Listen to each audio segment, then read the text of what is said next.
বিসমিল্লাহির রহমানির রহিম। সুখবর সুখবর সুখবর। আর নয় ঢাকা, আর নয় সিরাজগঞ্জ।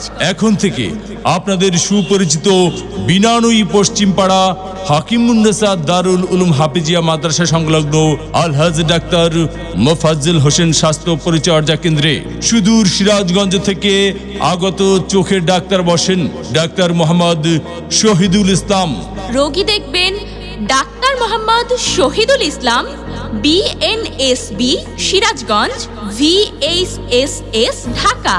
ডাক্তার মোহাম্মদ শহীদুল ইসলাম যে সকল রোগের চিকিৎসা প্রদান করেন, চোখ দিয়ে পানি পড়া, চোখ লাল হওয়া, চোখ দিয়ে ময়লা আসা, চোখে কম দেখা, চোখে ঝাপসা দেখা, চোখের ছানি পড়া, চোখের অ্যালার্জি ইত্যাদি। রোগী দেখার সময় সকাল 9টা থেকে দুপুর 1টা পর্যন্ত।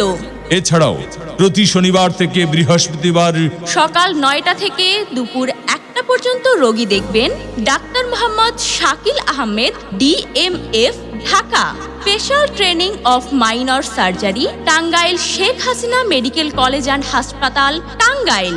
ডাক্তার মোহাম্মদ শাকিল আহমেদ যে সকল রোগের চিকিৎসা প্রদান করেন, যে কোনো ধরনের ব্যথার রোগী, ঠান্ডা, অ্যালার্জি, মাথা ব্যথা, সর্দি, কাশি, জ্বর, টাইফয়েড জ্বর, অ্যাজমার সমস্যা, কোষ্ঠকাঠিন্য, পুরাতন আমাশয়, টনসিল ইত্যাদি।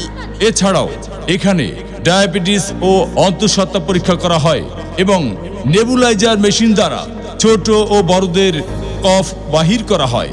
বিশেষ দ্রষ্টব্য, হাকিমুন্নেসা দারুল উলুম হাফিজিয়া মাদ্রাসায় ছাত্রছাত্রী ভর্তি চলছে। নিবেদক আলহাজ মুদাসসির হোসেন, বাঘুটিয়া, চৌহালি, সিরাজগঞ্জ। আমাদের সেবা নিন, সুস্থ থাকুন।